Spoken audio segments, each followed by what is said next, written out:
Hi all, welcome to my channel. இன்றைக்கி நம்ம vegetable yakhni pulao எப்படி பண்ணுறதுன்னு பார்க்கலாம். அதோடய இன்க்ரீடியன்ட்ஸ்லாம் இது தான்.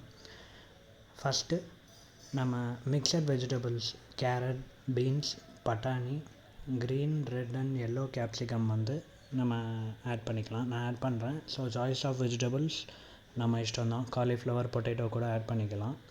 அப்புறம் ஏலக்காய், கிராம்பு ஒரு கிளாத்தில் கட்டி அதை வெஜிடபிள் பாயில் பண்ணுற இந்த வாட்டரில் ஆட் பண்ணிக்கோங்க. ஒரு 10 மினிட்ஸ் நம்ம பாயில் ஆக விட்டுறலாம். சால்ட் அது வெஜிடபிள்ஸ்க்கு ஆட் பண்ணிவிடுங்க. அந்த டைமில் நம்ம பாயில் ஆகிற டைமில் ரைத்தா ரெடி பண்ணி வச்சுக்கலாம். அதுக்கப்புறம் பாயில் ஆனதுக்கப்புறம் அந்த பாயில் பண்ண வெஜிடபிள்ஸில் இருந்து தண்ணியை செப்பரேட் பண்ணி எடுத்து வச்சுக்கோங்க.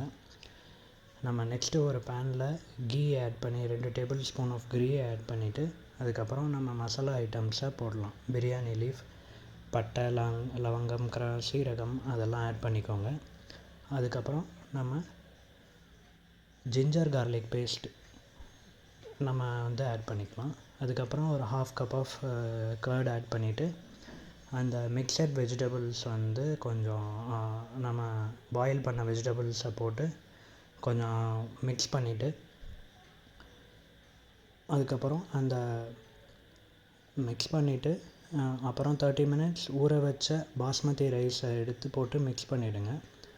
1 கப் ரைஸுக்கு 2 கப் வாட்டர் ஆட் பண்ணிவிடுங்க. தென் க்ரீன் சில்லிஸ் ஆட் பண்ணிவிட்டு நம்ம கொஞ்சம் மிக்ஸ் பண்ணி விட்டுட்டு அது கொஞ்சம் குக்காக டைம் கொடுத்துடலாம். அது கொஞ்சம் நல்லா வெந்து வரட்டும். அது வரையும் கொஞ்சம் வெயிட் பண்ணிவிட்டு அதுக்கப்புறம் ஓப்பன் பண்ணிவிட்டு நம்ம புதினா, அப்புறம் ரோஸ்டட் ஆனியன் அதெல்லாம் ஆட் பண்ணிடலாம். ஒரு அரோமாக்காக, ஃப்ளேவர், டேஸ்ட் அண்ட் அரோமாக்காக ஒரு 5 மினிட்ஸ் குக் ஆகட்டும். அதுக்கப்புறம் நம்ம ஒரு கீயில் ரோஸ்ட் பண்ண கேஷ்யூ ஆட் பண்ணிக்கலாம். ஸோ நம்ம vegetable yakhni pulao ready. Please like, share and subscribe to my channel. Thank you all.